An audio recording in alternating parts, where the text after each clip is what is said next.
Hi, I'm Aubrey here from Breast Remedy, and I want to welcome you to the Love Your Breast Friends Bra Free Challenge that we're doing to celebrate Valentine's Day this year. And from February 4th through Valentine's Day, there will be 11 daily posts or emails, depending on how you sign up for the group. And these messages will include bra free tips, links to books, research articles, some helpful videos all about breast health and how bras are not always helpful for your health. I will also share my personal story and my challenge getting out of my bra and how I sometimes still struggle with this new healthy breast practice. The richest interactions will most likely be on the private Breast Remedy Bra Free Challenge Facebook group. That is a closed group so that we can have more in depth, intimate conversations. You can also create your own chat group or your own email chain so that you can share your successes and your challenges with your friends privately if the Facebook group is not for you. And the best part of a group challenge is the accountability that happens, the energy and the motivation that is surrounded by large numbers of people who are all have the same intent to learn something new and exciting about their health. And I'm excited about this experiment because there has been so much debate about the effect that bras may have on our health.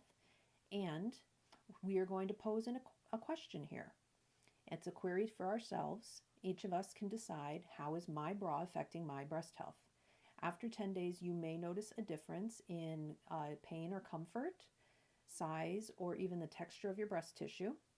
And this is what happened to me, and so this is my story. I'm a breast health advocate, a breast massage therapist, and an educator, as well as a wellness coach. And I've been studying breast health since 2009. Early on, I had heard that bra wearing might not be very healthy for my breasts, but I wasn't really convinced about what the data was and didn't understand what the anatomical effects might be from wearing a bra. I had recently had a professional bra fitting, and once I put on the correct bra size that did happen to have an underwire, I was more comfortable in my bras, and I thought that would be good enough. It wasn't worth the trouble or the stigma of not wearing a bra. In fact, the lady who fitted me, I'd come in without wearing a bra, and she said, "Don't ever do that again." So I decided, okay, this isn't the right thing to do. And I didn't want people checking me out with my headlights, and I just didn't know what people would think. So then I read the book Dressed to Kill by Sydney Singer and Soma Grismeyer, husband wife team. And I was stunned by the amount of data that they had that bras could be causing breast health problems. I started switching out of my underwire bras for bras without wires, but was still wearing a bra. And my breasts were sore sometimes, and they're sort of bumpy. That's called dense or fibrocystic. But they were better than they used to be, and so I wasn't that worried. Then I started studying lymph drainage therapy, where I learned how to map the lymph flow in a person's body, and I could see how the flow of the lymph changed just within a minute of taking off a tight bra band or a thick bra strap, and it was eye-opening to me.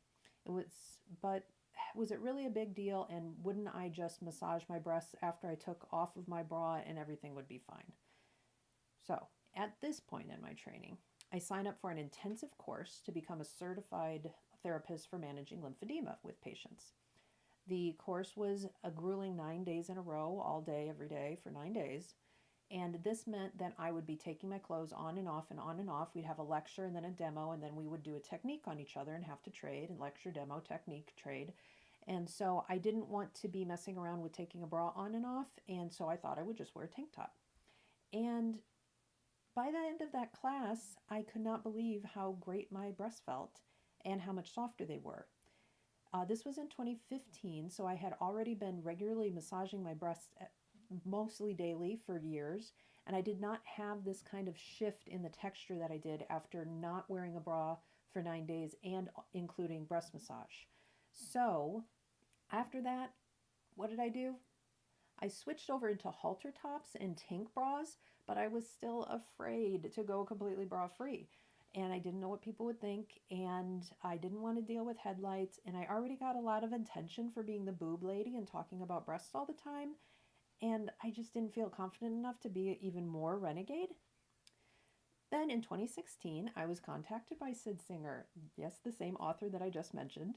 I was extremely flattered that he contacted me to ask questions about thermography. I was a thermography technician at that time, and he was very grateful for the discussions that we had. So he put me in the acknowledgments of his second edition of Dress to Kill that came out in October of 2017.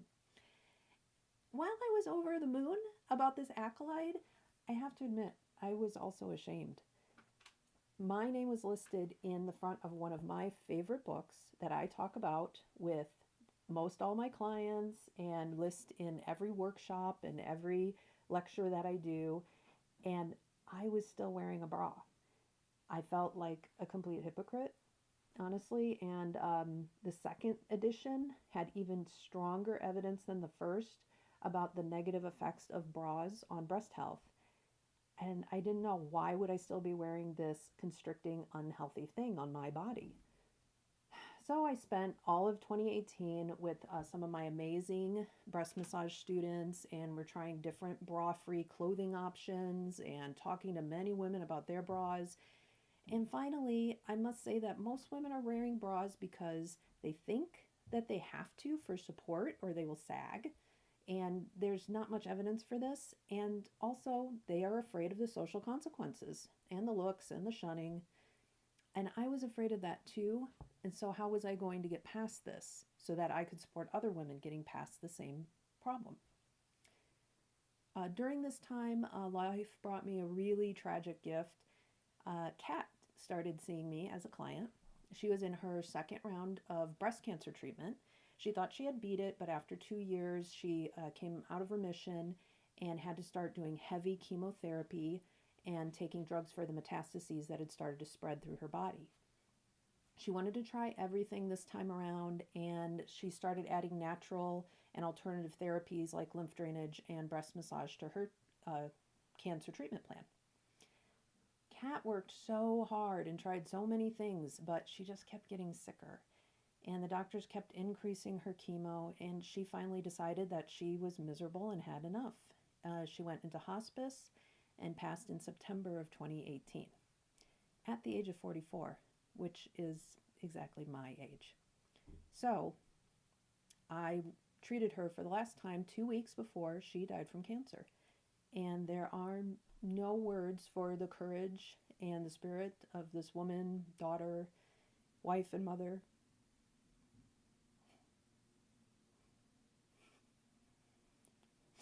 And after being through the months of struggle that Kat had with her breast cancer, it became absolutely preposterous to me that I would be concerned for a single minute about what another person would think about my breasts. So as long as they are healthy, who cares? You know, give me a look, jerk, or roll your eyes at me, lady. I couldn't care less. As long as my breasts are healthy and happy, it doesn't matter to me. And I'm going to give them the best care that I possibly can. And Kat showed me how to be brave. So this bra-free challenge is dedicated to you, Kat. And the first suggestion that I have for your healthy breast practice is to stand in front of a mirror, topless, or if you prefer, braless with a shirt or a tank top on. And I want you to tell your breasts that you love them. And if you don't have breasts, you can tell your chest that you love it and that you love it just the way it is. Breasts, I love you just the way you are. Chest, I love you just the way you are. Please take the time to post your breast friend story in the Facebook group.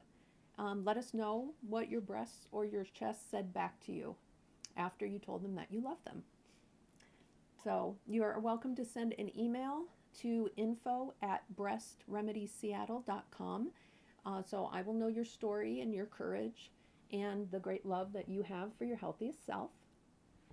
And I promise you that the rest of the challenge will not be as heavy as today. I knew this would be the toughest post, so I wanted to get through it first. And this challenge is going to make you question some of the things in our culture that you maybe are taking for granted. And it won't always be easy, but it will be worth it. And there will be breast puns galore, so look forward to the giggles. And most important, I want you all to know how deeply important that you are to me, and that I'm here for you, and that I believe in you. So if I can do this, so can all of you. And thank you for being here, and I will see you for the next Healthy Breast Practice.